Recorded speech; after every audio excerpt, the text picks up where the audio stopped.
This is Percy Magaya. And I'm Joab, Magara. You're watching How Did You Get There? So today I'm joined with the amazing Ola. She's incredible. She's a serial entrepreneur and she's doing it all. Everything you think about juggling, being a mom, wife, everything, businesswoman, we have Ola to talk to you guys about that. So I'm gonna let her introduce herself and tell you what she's doing. Hi, Ola. Hi, Welcome Percy. to the How Did You Get There show. Thank you so much for having me. Thanks, guys. So, talk to us about what you do and who you are and what you're doing really in this business world. So, as Percy mentioned, my name is Ola PELOVANGU. I own a digital marketing and influencer agency, and I also own a jewellery business called WOWKANDA. The agency is called Ace of Shades Global. We work with quite a few reputable brands, but the core of our business is helping mainstream brands connect with Black and ethnic audiences. That's what we are really pushing. Is that what you set out to do? Yes. Dope. Definitely. Yeah. That's amazing. That's a lot of things you're doing there. And, you know, I remember when I was on Instagram, I was talking to quite a few people and they kept on asking, how can we juggle such a life? Oh, I'm a mom, I'm trying to open a business, I'm trying to do this. And it sounds like you're doing exactly what they're trying to do. How are you doing it? How are you managing? I guess you need a really strong support network, and especially in family, and being able to juggle things as well is sometimes you have to keep your circle small. Oh. And I know it sounds a little bit contradictory, but when you've got so many people claiming to want to help you, it can really slow you down with a lot of things as well. It can really slow you down with a lot of things as well. So I think it was really just kind of homing in on my skills and just realizing that I need the support from key people, like the emphasis on key people. It's got to be people that are ready to put things into action, because there are a lot of people who say things, but when it comes to actually following through, it doesn't happen. And if you waste your time waiting on all those people to offer you the support that you need, you're going to feel like you're not coping because you're relying on help that's not going to come. Mm-hmm. So I think it was like identifying the key people within my sort of support network and really knowing when to tap into them and when to tell them that I need help. Mm-hmm. Yeah, I think it's one of the things we don't do a lot because we feel vulnerable when we say that we can't cope. So I learned to be like, you find strength in being vulnerable. Mm-hmm. So I would say that that's how I try to juggle things. Okay. But the reality is sometimes you also you drop the ball and the ball keeps rolling and you feel like you're chasing the ball. But sooner or later you reach that flat ground because it feels like the ball's going downhill and you're kind of chasing after it. But when you get to that level, like you're able to kind of get hold of it again and be like, look, I've got this. You say something very profound. You spoke about being vulnerable. And I find that a lot of entrepreneurs don't really show that side. We feel like we can do it all. And then we sort of like feel whatever. We feel the pressure and we feel the sadness and the days when we don't have and we just go through it alone. So how important is it to have those people? Because you're saying you have to be able to show that, guys, I'm suffering. Guys, right now, the pressure is a bit much. How do you get to that point of opening up to people and being so transparent like that? I think it's about being intentional with your actions as well, and knowing that you might not always, and understanding that you might not always get the reception that you want, and that will open up your eyes to the people who you can rely on, the people who you can't. So feeling vulnerable is something that, if I'll assess the way that you act and you react to me showing you my vulnerable side, and if it's one that's like, oh, I thought you had it together, like, oh, you're not really who I... Or if it's one like, okay, do you know what? I know a couple of things that can help. Then I look at the relationship and I'm like, okay, I can show this person my vulnerable side. And there are other people that you're just like, no, it's not the right person. I read something recently, I can't remember what book it was, it said that you're the average of the the closest 5 people around you. It's like a simple maths equation. Yeah. That the people and energies around you, like if you divide, like that is who you become. So that's why it's so important to really just kind of protect that circle and be selective. Oh, yeah, you have to be. In this world, you have to be. Yeah. If you keep surrounding yourself with the same people, you can only produce what they're producing. Why do I feel like you're talking to me like I'm just saying, it's the truth though. Think about it. And people that are always around, like, if you really want to be around and become an entrepreneur, be around people that are doing the things that you're aspiring to do, Find those people, go to networking events and actually be in that circle, learn, and don't always try to be the clever one in the room.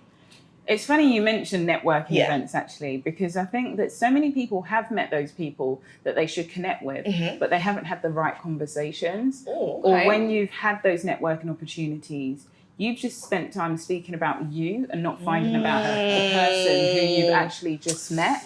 Wow.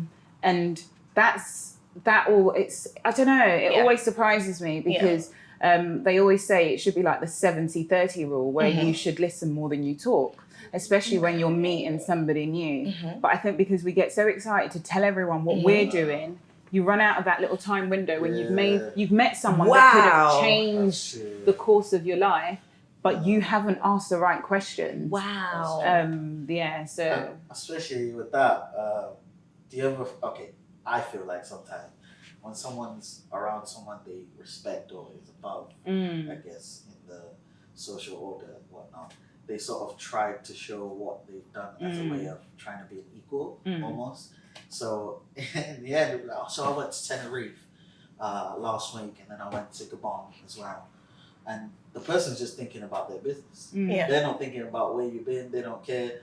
They don't dress themselves in a way that's saying, I'm this person, but they are doing their own thing, and I think that's that part that you spoke about, when you meet in networking events and you speak about you, that's a big issue. Because I'm not going to lie, I'm going to raise my hand. I've done that so many times because you feel the need, like, I need to tell you what I'm doing so that they can see what I'm doing, so they can be impressed, and then they can help me and they can fall in love with my work and be like, oh my God, you've accomplished this already. But you're supposed to do the other way around, find out more about them. Yeah, that's amazing. That's going to help a lot of people. That's a game changer, because I feel like it's like me coming to you and saying, okay, what do you do, and finding out more about you and showing interest in what you do. Yeah. So how then do I get to let you know what I do? So I guess you need to assess how you fit into that person's plans and the direction that they're going in. If you don't find out the plans, they might be working on something amazing, but because you haven't you don't know where they're going, you can't then streamline the sort of things that you're telling them. Well, girl, I'm looking at your style, their hair, their earrings, and the scarf. Yes. I am loving this. Your earrings, they're from your company, WOWKANDA. Yeah. See, we're going to just have to do this. I'm sorry. Do it. Do the novelty. WOWKANDA. Talk to us about WOWKANDA. So this is a business that was launched in, so after my agency in October 2018. We'd had the idea in February 2018. Okay. Of course, you can see that it was inspired by all the positivity that came out of Black Panther and the celebration of blackness and just like integrating what it means to be African with us that live in the Western world and stuff like that. The thing about WOWKANDA is you won't find our earrings anywhere in the world. Okay. So there's no way you can search Google, you can search AliExpress, Alibaba, anywhere. There isn't anywhere because they're designed by myself and my husband, Darcy. WOWKANDA was when we started with our first collection. So that went through like different like African masks designed by my husband. Each of the collections are named between Congolese names that either mean strength and power and Yoruba names, so that it's a fusion of both of us. But the success of this brand has been based on we actually built relationship with our audiences. Wow. And even on our page, it's very socially driven. We get more engagement than brands that have like 200k followers. Like if we ask our customers or our followers or our audience or our tribe, we're like, how would you rock these? We will get detailed, like I wear this with a high bun, with a midi skirt, leggings, and a pop of gold eyeshadow. Yeah. Like, so we're getting quality interaction.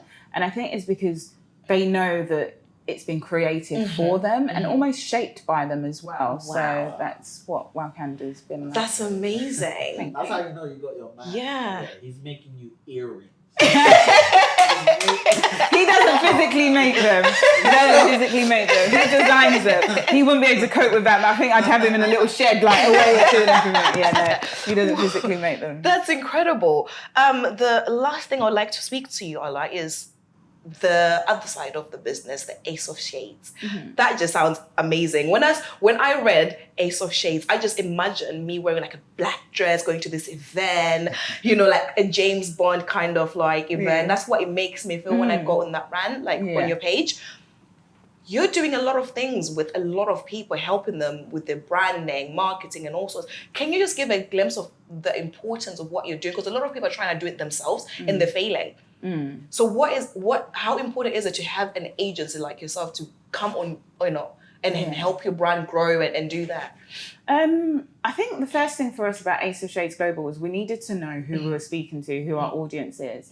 And like I mentioned earlier, we made no secret of the fact that our agency was filling a gap, not trying to do everything, but trying to fill the gap within the Black community, whether it is with mass brands, helping them understand how to make sure that their campaigns that have good intentions actually have the same audience reception and that they're well informed in their decisions.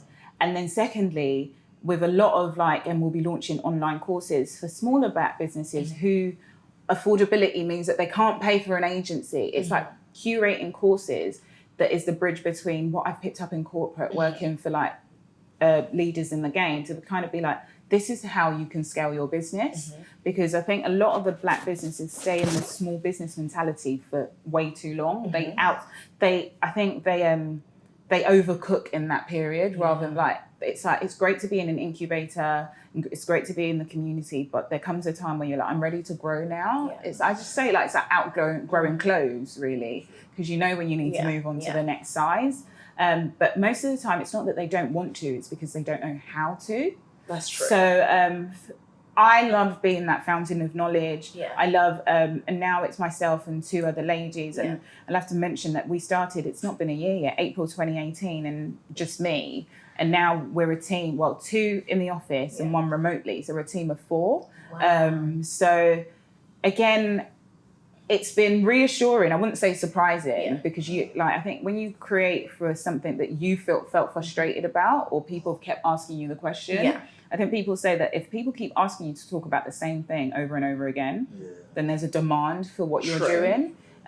So I was led by the questions. I was led by the sort of emails I was getting.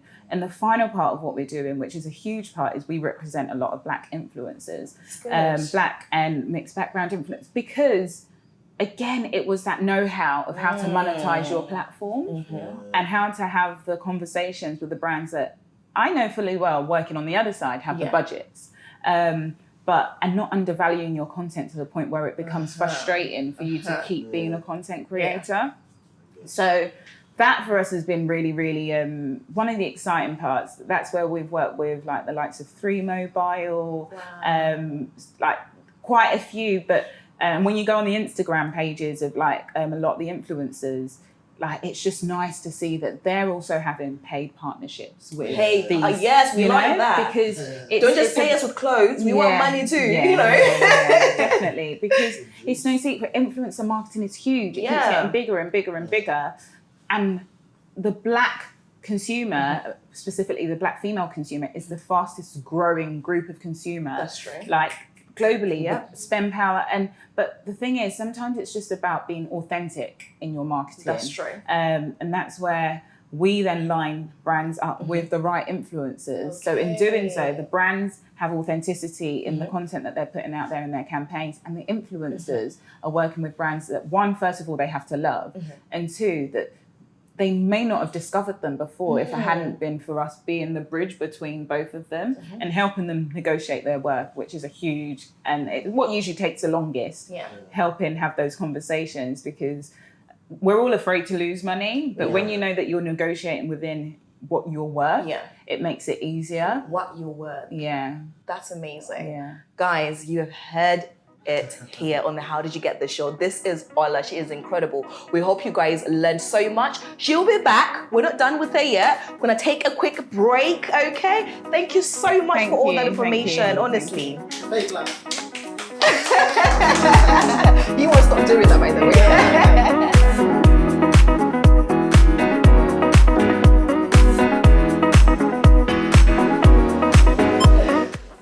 I wanted to ask actually, you said something about your team. And that's something I've like been trying to like navigate as well. Is how did you get your like the people you asked to believe in your vision? I think like because I think they always say that 99% of all effective communication is through like helping when you can articulate and what you like, you get them to believe in what you believe in. And you mentioned something earlier about storytelling. Like that is it. That 99%, it's all in storytelling. If you can, but it also has to be real as well. We're very savvy because now we know that there are things around trying to sell to us, and we're like, are you trying to sell to? So, like I said, it's about spending time to build that relationship and really evaluating, does this person believe in where we're going? And don't get me wrong, I've made mistakes. Like, I think that's one of the biggest mistakes I made at the beginning, hiring the wrong people. It's one of the worst things that you can do, and some of the things that people won't share with you. Some people will just be on it for a ride, for it's a novelty, it's a fresh thing. Some people will give you a call from Tenerife and say, do you know what, I've just popped, my boyfriend surprised me with a trip, I'll be back in 3 weeks. And you're just like, wait. But I guess it's all part of the learning process. I wouldn't change it for the world.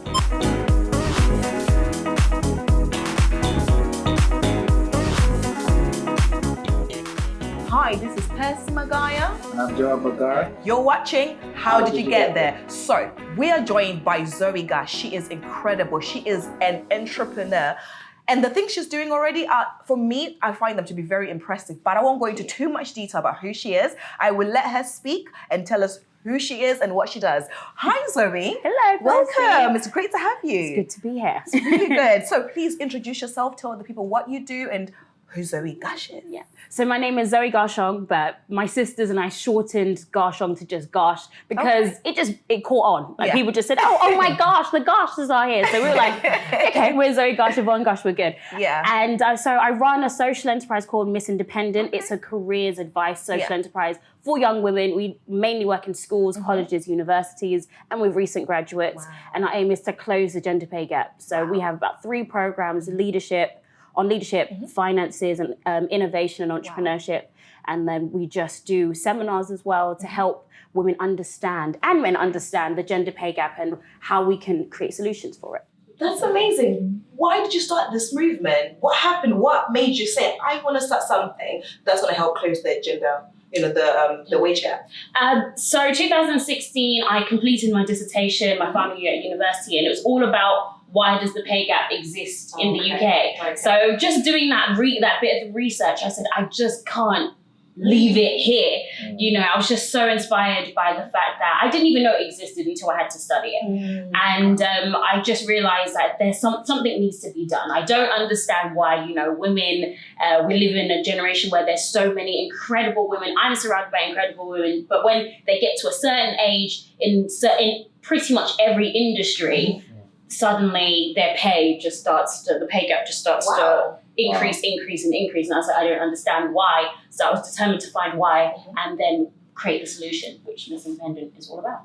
Wow. And when you say, when they get to a specific place in the industry, what do you mean by that? So the gender pay gap, and a lot of people get annoyed because I don't think they understand what it actually is. Okay. So when you take like the average pay of a man and the average pay of a woman in any economy, any country, and then you subtract it away from each other, there's always a gap. Women always seem to be on average paid less than men in pretty much every industry in every country. There's no one country in the world that has got equal. So women, the pay gap is just the same. So Zimbabwe.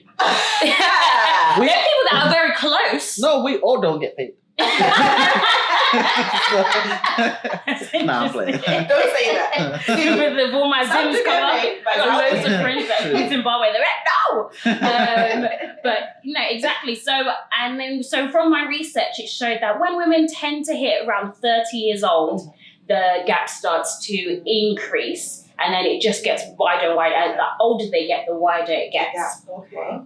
And the research that I found, it was economic based, was all about there's the fact that loads of women aren't in leadership positions. Wow. So it was an interesting study saying that there's more men named Simon that are CEOs in this country than there are females. Wow. So it's really interesting, those kind of statistics. And I just kept saying, I don't get it. But at the same time, they say that the best, the companies that are thriving the best are the ones that are led by a female or have women in leadership positions, like equal leadership positions. Yeah. So I said, so I don't understand why, when you go to any senior management level, always it's male dominated. And I just wanted to figure out why. So I started working with a psychologist because the economic side was just not giving me the answers you needed. And so I realized we think differently. The way society has shaped what success looks like to women has psychologically affected how we work in the working world. And also, I know everyone says, women tend to take time off work to look after their kids, and et cetera, et cetera. But I said, women have been having babies since the beginning of time. Exactly. So That's not an excuse. it shouldn't be an excuse, right? You've been having babies since the beginning of time. Yeah. And so society needs to catch up to that and figure it out. So as a young person myself, as a young man, how do you think the next generation of young men, anyway, as a person, because I don't quite understand it as well as you might, but how do you think we can help you guys as we're growing up? How do we understand you, what you're going through? It's interesting. I've never had a man ask me that, but that's really good. A lot of men say, why this? Why that? But they never ask, how can we understand it? And I think the first thing is trying to understand, asking the questions of just asking the question, what does it mean? Trying to get an understanding of what the gender pay gap is and why it happens. Yeah. And then secondly is just seeing women. This is my favorite saying. I was in a conference in South Africa, and one woman, this was it was about 2015 when I first started doing research about the gender pay gap. She said, equal doesn't mean the same. Okay. And she goes, a lot of men always feel like we want to be the same as you. And sometimes some people, I would say some feminists, I'm not getting at all feminists, they do try and say, we're the same. But she said, equal doesn't mean the same. Equal means that you have to know that I'm equally as important as you in any workplace. I have an equal view. I can equally contribute, but I'm different to you. And that's okay that I'm different to you. So those things that I really, when she said that to me, I was like, oh my gosh, light bulb. The aha moment. I don't need, I don't need to be the same as you. I don't need to be, think exactly the way you think, but just know that I bring a different perspective and it's equally as important as yours. And I think that is sometimes what we forget. Yeah. We almost have to think like a man to break the system. Okay. But I also agree that men should... That's a way. Say that one more time. Think like a man to break the system. To break the system. Yeah. Okay, go on. I could talk about this when it comes to like black-owned businesses and black people in different industries. Because society has been created by, like a white man, you almost have to play the game. Okay. And then get into the system to break the system. So that's how I almost saw what Steve Harvey was talking about with women is we have to almost understand where it came from, understand how society was built before, and then we have to change it. But then I also encourage men to also think like a woman as well. Like try and put yourself in a woman's shoes and be like, okay, what is she dealing with? How do I make sure? How do I make things better? So that again, it's equal. Like yours is not more important than mine. Wow, your mind fascinates me. I can sit here and listen to you all day. And the thing about you that really makes me sit back and be like, wow, is your age. It's like you speak like you have been doing this for centuries. But how old are you? I'm just turned 24. Just turned 24. That's impressive. Most 24-year-olds don't think like this. Do you understand? And I'm very happy to have you because you are showing that we have to go beyond the norm and we have to be willing to break the rules and change the game. Like there's a barber who says this all the time, because we have to be willing to search for the information, find out about the information, and then do something about it. Yeah. I realized that there is an age where we start to talk about careers to young women and young men, and everyone can think back to their first career day. I remember the nurses came to speak to the women, and then like it was all like these big business owners coming in to speak to the boys, and the boys really resonating. And I was like, I don't understand why we couldn't swap it over. Like I know loads of male nurses. You know, why does it have to be a thing where all the nurses only go and speak to the women and all the big bosses like that? I went to a girls' school, so we noticed that very easily. Like our male equivalent school. They had all their careers days was amazing. And then we had all like nurses and the head teachers, and I was just like, okay, I don't understand why you've chosen those specific career types. And then when you look at those careers, teaching at lower level, female dominated, nursing, female dominated, and then all the big like roles like the director, CEO, male dominated. So I just realized like there's this specific age that we need to start changing how success look like to women. And that's why we said, okay, we're going to start with the 15-year-olds. We're going to change the way success looks like to them. And then we have 3 specific programs that look at the skills. So sometimes I don't know what you want to go into. I don't want to necessarily steer the direction of your career, but I want to make sure that no matter what career you have, you are successful. There's certain skills. You need to have leadership skills. If you want to be successful in any career, you need to know finances. Like money is important. It makes the world go round. Money makes the world. True. And women are so afraid, I've noticed, to talk about money. so afraid. True. Even with our friendships. I'm not going to lie. I'm still in that place. I'm still getting comfortable talk about money, like even debt, like even asking, okay, I'm in debt, like can you help me? People don't ask those questions. We just suffer in silence, you know, and we just keep, and we can't now get the house and we can't now buy the car because we don't have good credit, and then we don't ask, how do I get good credit? It's those little conversations that they need to start being comfortable with it now. And I'm doing another study about like social environments, how that has affected the gender pay gap. That's amazing. 24 years old. When I was 24, I was trying to find the update for Call of Duty. I hate that. You've really impressed us and inspired us to really want to start the conversation. I feel like after today, I'm actually going to start looking into having such conversations because I want to buy a house. You're on the property ladder already. Yes. I want to get there, and it's about getting comfortable to say I can talk about this and not feel like, what are they thinking about me? How does this make me look if I mention money first? That's another thing, keeping up appearances. We like to keep up. That's why we don't have the conversations, because I don't want to seem like I don't have it together. I don't want you to see me like, oh, she's broke. Like she's struggling. I don't want you to see that. I want you to see me like, oh, okay. Look up to me, even though I'm nowhere for you to look up to. That's an age thing.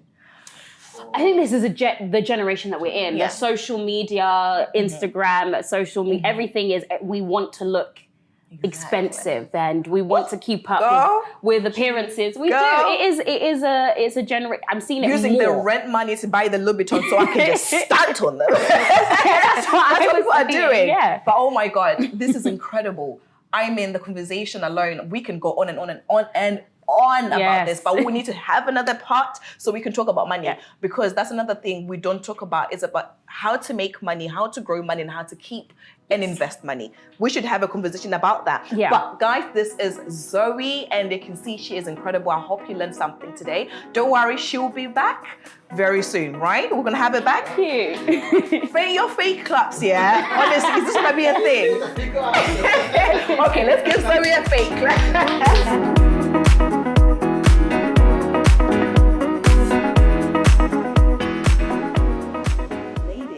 There are a few things we need to talk about. So, I have a question for you guys. I know you're married and you've got the children and you're doing the business, and I know you've got the business and you've got all these other things that you do. But my question for you guys is career versus marriage. Can you pursue both? I know you're currently pursuing it and you're currently in it, so I want to hear your views from that aspect. Who goes first? Maybe I think you're a married lady. So school me a little bit, and then I'll see where I can come in. But yeah, career versus I'm learning. marriage. Yeah. I think very early on, and learned that one of the main things that I was looking for in a man was someone that we could make it together, rather than someone that had already made it. Yeah. Because then we could build together, build it, and we'd appreciate each other for the role that we both played in that. Yeah. So I think you can build a new career, which is what you do when you find that one person that you kind of just like, okay, he completes you. Yeah. But I don't even mean just like physically or in love and stuff. Like, it means that business-wise as well, you can both like then say, okay, I love being creative. You're the person who can kind of do all the finance stuff.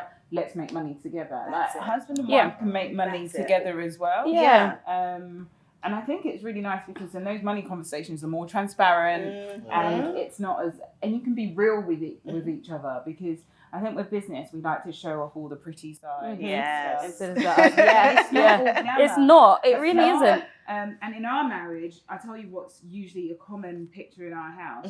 At 4 a.m, I'm sat here, Darcy's sat here, the kids are in bed, and we're both on the laptop. He's uploading something different onto the website.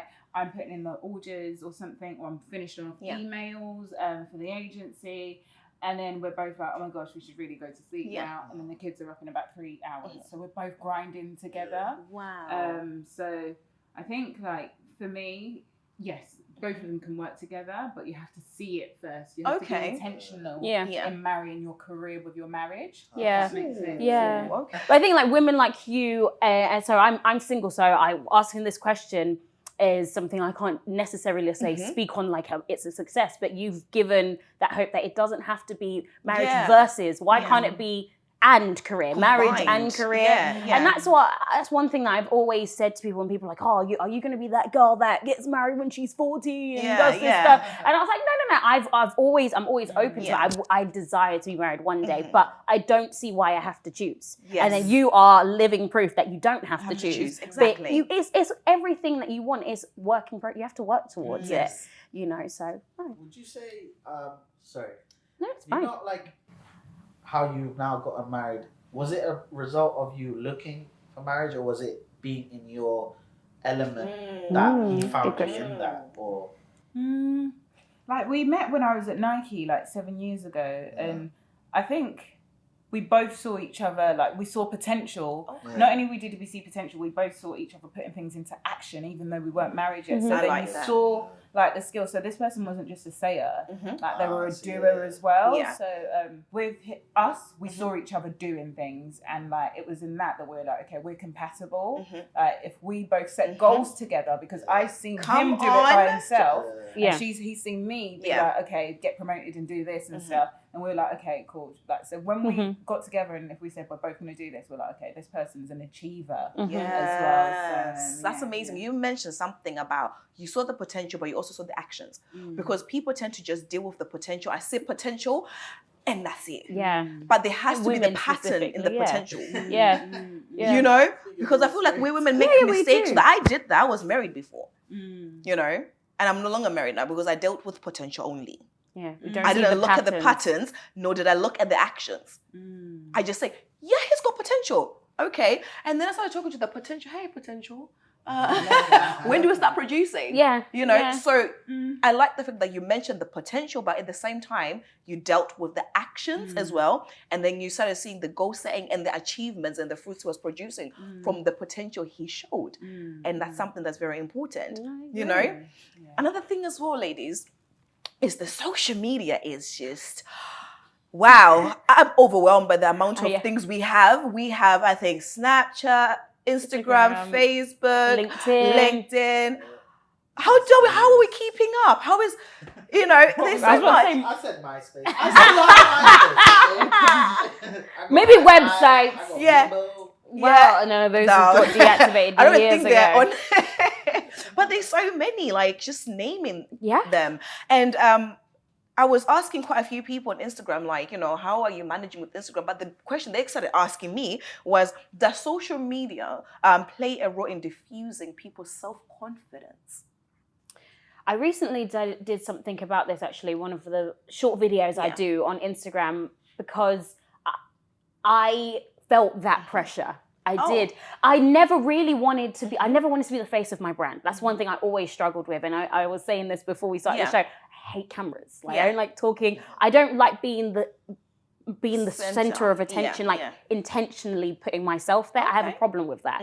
And but then I knew that I had a calling to speak and to do all that. So I was always battling with this self-centered part, you know, and I'm trying to do something selfless.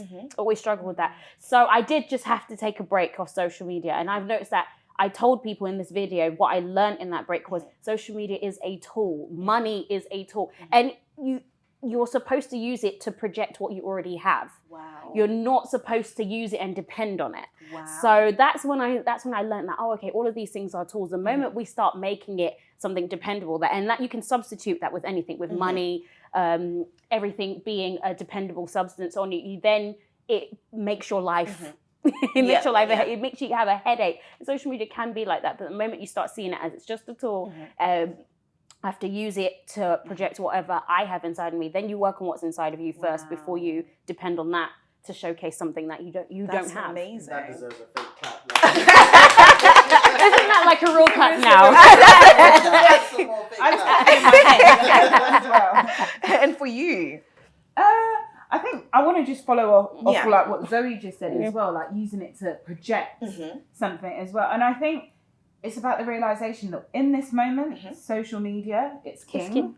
Just True. in this moment. True. There are things that used to be king before. That's just like true. we used to have the cassette before. Yeah. And then we had the Discman. And then we had the MP3 players. Mhm. And then we had the iPod Touches. Yeah. And then now we have it just on our iPhones and we don't need that device anymore. So if you look at the progression, it's about how are you maximizing this platform at this particular time to get to where you want to be, so that when you no longer have it, because it's not yours, it's not an asset, you don't own it. Like that's been developed by someone else, and someone else can change the way they want us to use it. Facebook, Instagram, and WhatsApp will be merging come in a couple of months. And when the app developers change the way they want you to use it, that means the results that you're going to be getting are going to be different. So what I have a conversation with a lot of people is, yes, social media, the human psyche means that when you see something, numbers, you compare numbers. That's how we do, like that's what it is. You look at what's high, what's low. When you see images, like in the same sort, you're following people. It's like, why are you following them? Like there will be comparisons forever, but it's how long you allow those comparisons to stay with you and the effect it has on what you're doing. Like I recently will go through my following list, and if I don't feel positive energy, I flick through the post and I'm not liking your post. That means that I don't really have that connection with you. And I think that's what we really need to do. I hear this a lot, and Don't Chase Me, Tolly says this a lot on his socials. He's like, protect your energy. All the time. All the time. Very much like, okay, cool. Like, you really need to be, yes, social media bubble is growing and it's growing and growing. But don't forget that you need to control what you allow to influence you. And from doing that, I'm like, okay, so you're using social media. You've decided you've got this audience of people. Make sure you have an asset. If you've got a business, make sure you have a fully functioning website. Because if social media goes down tomorrow, what's going to happen? Then what happens to your business? If social media is the only place that I can find you, then your business doesn't have a growth strategy. It isn't equipped to kind of have touch points outside of that. Your website, you own your domain, you own your email marketing list, another way that you can keep your business in business. You own that list and you can curate, you can control the content. And you also know that the people who have signed up as well are people that are actually interested. That's the quality of an audience, because not everybody who follows you cares about you. Exactly. And not everyone that likes it. Sometimes you're just scrolling and they're like they're not watching anything. And I think once you get that realization as well, that if you stop looking at numbers, because some people just love looking at other people, and they say it's the people not liking that are actually watching you the closest. which is funny actually because I always say Instagram and social media, it's your shop window that is open 24/7. Yeah. So even when you're sleeping, someone can still walk through your shop, take what they want from it, and then just leave. Yeah. And they might leave you a little present. Exactly. But Good analogy. you know, and that's what social media is. And I Yes. think when it's like, okay, comparison, they always say it's a thief of joy. Mm-hmm. So I do it. I'm not even going to like. It's see it, human like, nature, so it you is, have to yeah. learn. Like, or It's you about see managing someone it. who might be in the same space as you, and then it makes you feel like maybe you've got Insignificant. that, and all you that feel stuff. like that, That bit is of so imposter true. syndrome. I Yeah. think another thing we need to remember is not everybody's posting their failures on social media. So everybody what I posts want. what they want you to see. Like I will never post my times where I'm like crying and struggling. It's like, oh, see me now, world. So always people need to remember that because that I think gives us comfort. Like, okay, not everybody's posting their failures, so it's okay. Everybody just posts what they want you to see. So it's about taking from that aspect, and then I think the comparison then you can stop doing that because you just understand like everybody struggles, but just they don't post about it it. all the time. Yeah. Don't you wish Idris sometimes would just post an ugly picture? It would really help. I think now social media is starting to sway towards that because people are now steering away from the less look at me and we're trying to look at something that's more authentic. Yeah. People are trying to. So that's why things like this, conversations that are natural, that are real, that want to help, that we can relate to, are now becoming the Perfect. thing that we're looking at. That's true. Amazing. Wow, this has been incredible. I have learned so much. I can't wait to sit back and just digest all this information you guys have given me because, it's very important to just have people like yourselves and just talk about your journey. That's why we are called How Did You Get There? Because it's about talking about the process. Thank you for being so authentic. Thank you for being real. Thank you. Thank you for your fake clap. Amazing. I like it. That was a fake laugh. Fake and authentic. Authentic. No, I know what you mean. We know what you mean. Thank you so much for joining us. This is How Did You Get There? I'm your girl, Percy.